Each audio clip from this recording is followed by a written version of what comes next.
especially the actresses. I feel like we get to know them as well as anyone in the book, and that kind of almost the sense of them being the competition and them being almost pitted against each other. I mean, were Thalberg and Mayer very knowing about that, or I mean, keeping them kind of in?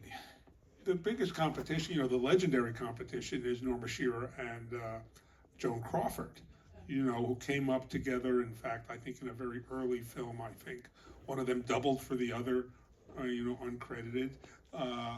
And Joan Crawford was they both were in their own way very competitive.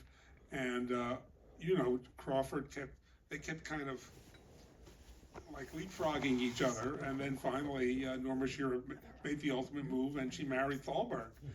And I actually found it's a famous quote where it's Bob Thomas, who wrote the original Thalberg biography, where someone gave me his interview notes from the interview. I think it was in the Cock and Bull restaurant, a local landmark, where Joan Crawford said to him, it was like an unfair labor competition.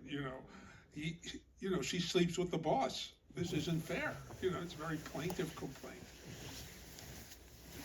You mentioned this in your introduction. Want to talk a little bit about Jean Harlow, who died just, I think, 4 years after this movie was made, and was even younger than Thalberg, who was 36 when he died. And she had experienced, so much tragedy and scandal in her, even before, with the death of her husband, the MGM executive Paul Byrne. Can you talk just a little bit more about? I know you've been a fan already, but just kind of what you discovered about her and her legacy through research. Yeah. It was very poignant. I mean, it's not that she had nothing against her self-image, but it wasn't her. She was very aware that it wasn't her. She didn't feel necessarily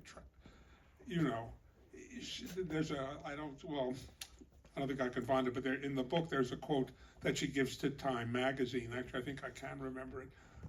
She was on the cover of Time magazine, not the first Hollywood person, but an early Hollywood person to be on the cover of Time. And they tell a story in the article that she's at a party and she makes a witty remark, and someone says to her, "Where'd you hear that from?" And she says, "Well, why is it that I have to wear a low-cut dress to be worthy of attention?" So there was a real poignance about, she liked, it's not even clear, frankly. I mean, she was so young, she didn't do that many interviews. It was her mother who wanted her to be a star. I think she was okay with it, but you never got the sense that she was burning with ambition. She was not Joan Crawford, Kenny, I want to just dive back into, I guess, 5 years ago when you first started out writing this, and I know it's been a journey. So much has been written, of course, about the history of MGM and about Mayer and Thalberg, and we know because you've read and absorbed just about all of it yourself. Your book is rare, though, in the way it does put these two men on near equal footing, and it really cuts to the heart of how complementary and contradictory their talents were and their temperaments were. And was that the impetus for the book, kind of getting to the heart of that relationship? I was curious about that relationship. I mean, initially, the Jewish Lives people had been interested in Mayer, but I was just more interested in the duality in Mayer and Thalberg. It was, I was fortunate that, when you don't know what you're going to find when you start to research. These people are interesting, but you don't really know what the dynamic is going to be, how it's going to play out. So I was fortunate that I felt that it did play out in the way you describe it. It's a very interesting dynamic between the two of them. They both loved each other and kind of drove each other crazy, I think, is one way to put it. It was just a fascinating relationship. I mean, you start off with the book with, Thalberg's death, his obituary, and you tell us that Mayer, not long after learning of that, he says, "Isn't God good to me?" Which is this, horribly callous thing to say. Yeah. But then you go on through the book, and especially toward the end, showing how conflicted his feelings were, and that this was a friend, a rival, and even a son to him. Yeah. He was a world-class compartmentalizer, Mayer. I mean, he would say things that you wouldn't think the same person could say, let alone mean. But I came to feel that he meant all those things he said. He just meant them in the moment. They did not have carryover value. And so when he said that thing, which I think it came from someone who was riding in the car with him coming back from Thalberg's funeral, I think he meant that. But on the other hand, there's a lot of scenes from the last days when Thalberg was dying, when he was really, they had a meeting, they had a heart-to-heart talk, they really kind of, made good on a lot of the bad feelings they had. They kind of healed each other. And I think that was genuine as well. I mean, I think one of the things that I wanted to feel and convey with this book is that these were people. They had good sides and bad sides. They did admirable things. They did things that were less than admirable. And to see, it all one way, to see it as Thalberg was the great guy and Mayer was a buffoon, or the other way around, that Thalberg was, Mayer was sincere and Thalberg was conniving, it's not accurate to see it that way. They were all both.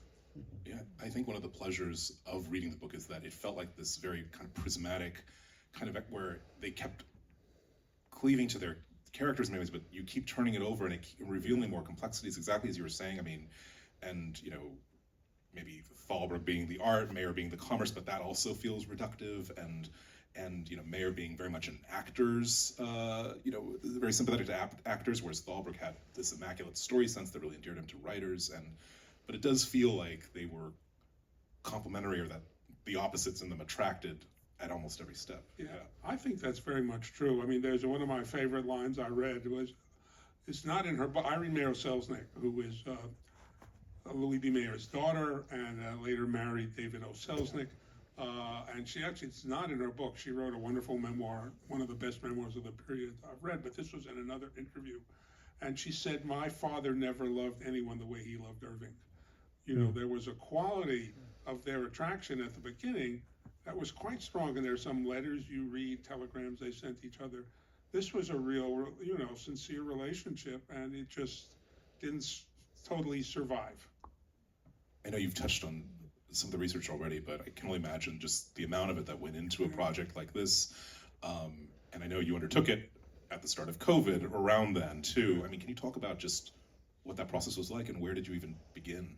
Yeah, I mean, it was a challenge. It was a challenge doing it during COVID. I had some good luck, One of the best pieces of good luck I had was that Leonard Maltin, who was a friend, said, you should call Ned Comstock. And I said, who's Ned Comstock? And he said, Ned Comstock is the librarian at USC, the film librarian at USC. So I called him up, and he said, it's a great idea for a book. He says, I have one problem. I'm retiring. This is my last week. So I said, oh, my God. But he said, don't worry. I'll send you some stuff. And in the, aside from whatever else he did in his last week, he emailed me an astonishing amount of stuff. I mean, when you read, one of the things you become a student of when you do this is acknowledgments. And, you read the acknowledgments in other histories. And every single one of them I started to see would end with, and a very special thank you to Ned Comstock. Ned Comstock was extraordinary. One of the things he sent me, which other people had seen, but I made more use of them, Thalberg was legendary for his story conferences. He really took scripts apart. It turned out for a lot of these, he had a stenographer, and there were transcribed records of his story conferences. And they were in the USC, and Ned Comstock emailed me a trove of these, which, like I say, other people, I didn't discover them, other biographers had used them, but I used them more. I saw more in there. So Ned Comstock, who sadly is no longer with us, he was just an extraordinary man. And it was just a sheer luck that I got to him the last few days before he was gone. Were there, I know when you're undertaking a project like this, you have things that are, I'm sure, guiding you, and you have a lot of knowledge already, but was there something particularly surprising that just you really weren't expecting in kind of the process of discovering? Everyone, again, you're fortunate when you do this. I mean, the less you know when you start, the better, because then you're surprised by things and you're not acting under preconceptions. But there was a quote, that the quote from Mayer that you mentioned is one of the great quotes that I just came out of nowhere. Isn't God good to me? But there's also a quote a close associate of Thalberg said about Thalberg, and he said, Irving's a good guy, but Irving can piss ice water. And we're just not used to thinking of Thalberg that way. He just could be very, just business. As fascinating as both these men are, and I'm glad that you gravitated toward Thalberg and kind of including them both, because to me he does emerge as the more compelling figure, and of course this is partly because he died young, which would never know. Well, maybe we can speculate. I mean, it's interesting to think what would have become of him, but just someone who was known as this boy genius who had this instinct for how movies worked, and then his mystique was kind of forever cemented by his premature death. And just did that, I mean, was that how it kind of came about for you too, kind of in looking at both these men side by side? I mean, I don't know, I guess it's a question of the structure, I guess, finding the balance between them. Yeah, I mean, that's the key, is finding a balance, because you don't want, I didn't want to make either one of them, to say this guy is really, I mean, to me, that was sometimes in the Bible, when you read, that both of them figure in the biographies of the other. The Mayer biographies have a lot about Thalberg, the Thalberg biographies have a lot about Mayer, but it always feels that almost there's a little favoritism going on. The Mayer biographies feel that Mayer's the more important guy, and the Thalberg biographies feel the opposite, and that's just only natural. And I just wanted to do slightly different. I use those books a lot. I read every single biography, and there's a lot of them, and they were very helpful, but I just wanted to find my own path. One of the reasons I think Thalberg resonates for us, and you write about this in the book, is that he is championing this idea that I think feels almost utterly anathema to the studio mindset nowadays. This idea that it's groundbreaking, that movies should be good, and that, in fact, and that good pictures would actually make good money, and that and you note in this book that he would be willing to spend more on reshoots, and if it was worth it to him, and that does feel like something that I know is many decades ago, but it does feel even more gone now than no, that's not happening anymore. But yeah, he would really he wanted to make good pictures better. I mean, he almost didn't care. Movies that were terrible, he felt they weren't necessarily worth more work, but he wanted to make great movies out of good movies, and he just had this instinct more often than not how to do it. It's just, I mean, he's probably, I don't know if there's ever been a studio executive since who people were happier to get his notes. People really seem to like his notes. I mean, you can say, you hear people say he was cold. You hear a lot of things about him that are not necessarily flattering, but I didn't come across anyone who said, this guy didn't know what he was doing. That you don't hear. And the fact that, we were talking about this, just the fact that he sort of shunned credits for himself, which also seems kind of unheard of now, but was so involved and made good choices and made things better, but did not want it to be almost kind of an invisible player. Yeah. I mean, gradually, as his life went on, he found ways to get he kind of crept into the publicity, but he did a long time. He did a lot of work, when he just didn't care. He really didn't care.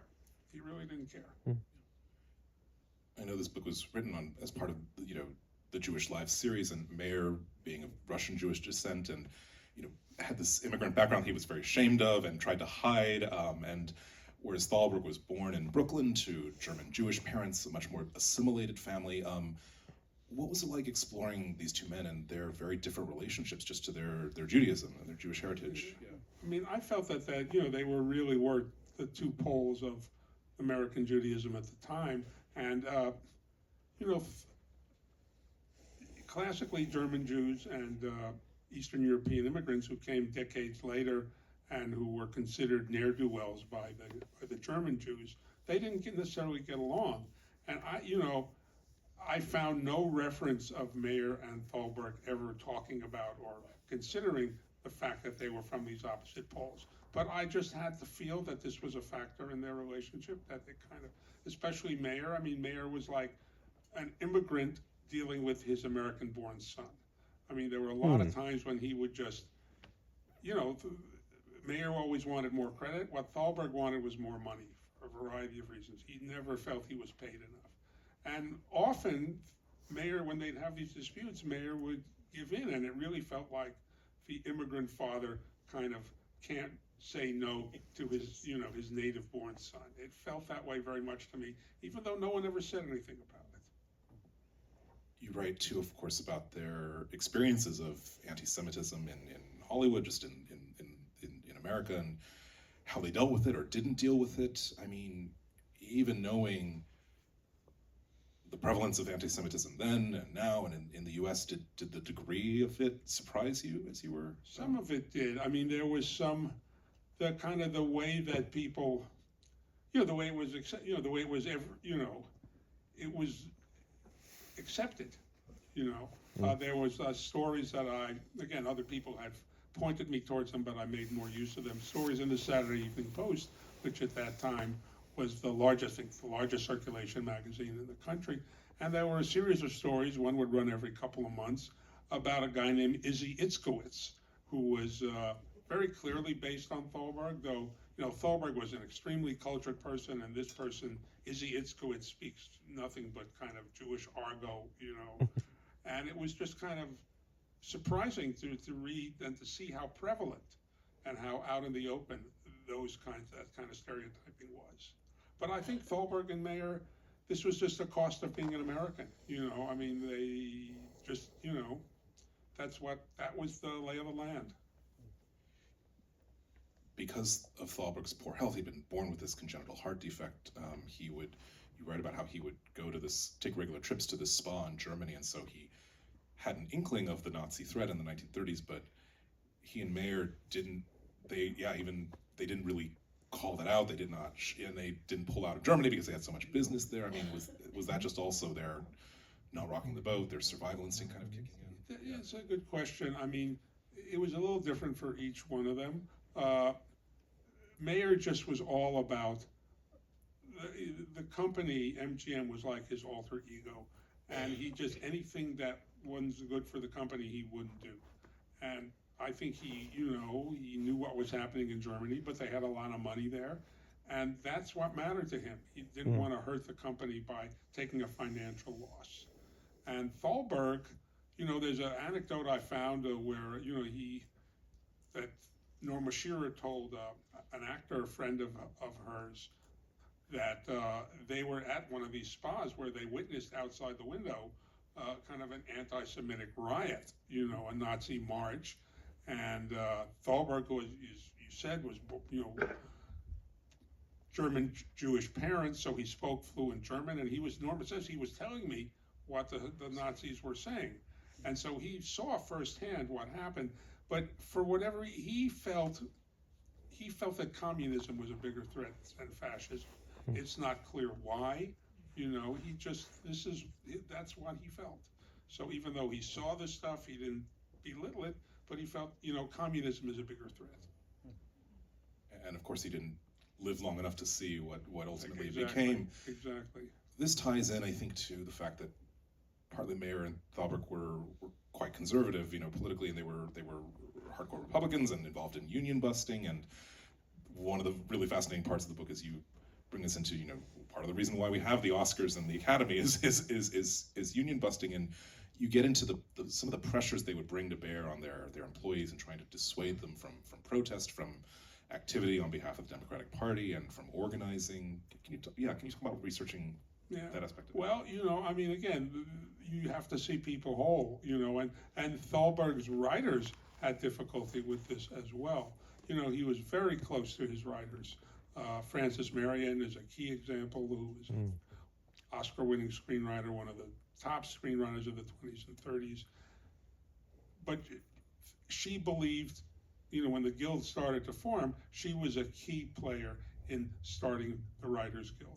And Thalberg just absolutely, positively did not believe in unions for writers. He thought people were nuts he basically thought that they were going to ruin, everyone had a good deal here and they were going to ruin it. He said to someone, you guys aren't plumbers. What do you want a union for? And he just, it created it was hard for his writer. It really shattered these close relationships. Like with Francis Marion, I mean, they eventually achieved a kind of rapprochement, but it was never the same as before this. His resistance to unions really put a huge damper on his relationship with his writers. His writers, they just didn't get it, and he didn't get it. It was like a non-meeting of the minds, and there's a lot of very sad stories of writers who just felt betrayed by Thalberg because he didn't believe in the guild.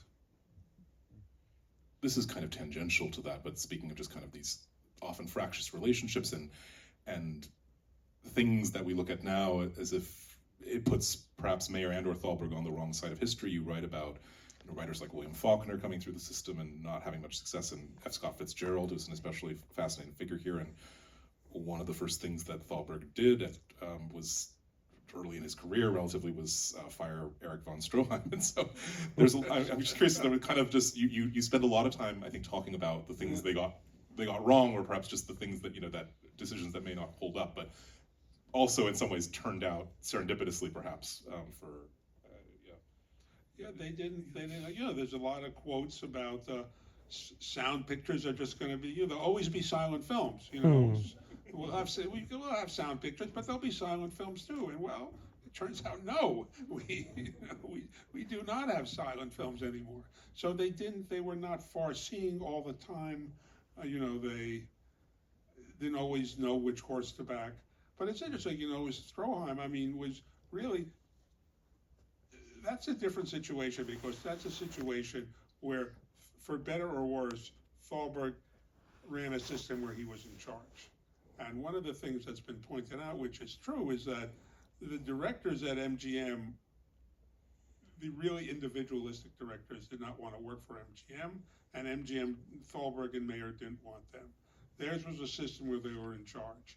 And for better or worse, that's the kind of directors they hired. I mean, there are exceptions. George Cukor is an excellent director, and he did really well there. But, they didn't. There was a long period, I forget how many years, when, they won a lot of Oscars, nominated for a lot of Oscars. I don't even know if it's just nominees or wins, but Best Director was not an area that MGM did well in. It is fascinating you bring that up, because it's sort of opposed to the kind of what we think of as auteurism or something, and directors with a really strong signature style. And I am curious to ask you, is kind of, I guess, I know in the book you're sort of, it's Kenny, the film historian, as opposed to maybe the critic, although that's obviously, I think it's there, but I am just curious, is there a film besides Bombshell that stands out to you from this period as just a favorite that you found even more enjoyable on revisit than you thought or expected? I find myself a big fan of Camille, the Garbo film, which is one of the very last films that Thalberg's mostly supervised, because that's like the best of the factory system. It's, Garbo was in, every single one of her films was for MGM. And, because she didn't want to act, they basically, whatever she wanted, she got, because she is literally perfectly happy to go home to Sweden and never act again. So she would have them over a barrel. They couldn't really threaten her with anything. So she was able to just pick her projects and pick her directors, and she had Thalberg or David O. Selznick produce for her, and they had all the great MGM craftspeople, good screenwriters, everything. And Thalberg contributed. There's a famous anecdote where he has a story conference that's about when at the very end, where Armand and Marguerite are kind of planning their wedding, and Thalberg's note to the director was, have them play it like they're planning a crime. And if you see the film, you can kind of see that edge to it. And he was good at stuff like that, One last question before I open up to the audience. I know we have people who want to ask questions, but one of the pleasures of your book is seeing actors like Garbo and others almost before they were household names and coming up through as contract players, and Joan Crawford and Clark Gable among many others. And it is, and we see some of this in Bombshell, of course, the actors having no autonomy, no control over their careers, being loaned out. Elizabeth Taylor, calling themselves like MGM chattel, basically. And you do tell this very funny story about this happening to Clark Gable, which maybe it's worth, which worked. But it's. No, I mean, these things could backfire. At least the story goes. I mean, it's a fact that Gable was a big star at MGM. He was doing well, but he was making trouble. He thought he needed more money, and to punish him, Louis B. Mayer loans him out to Columbia. And what he loans him out to Columbia for is it happened one night. So rather than be a punishment, this turned out to be the making of his career. So this kind of stuff could backfire. It was not a good system for any of the creative people to work at MGM. They were well paid, but they had very little autonomy. They had to do what they were told to do. I mean, we as audiences benefited from the studio system, but I think the people involved, they were understandably not very happy. Are there questions from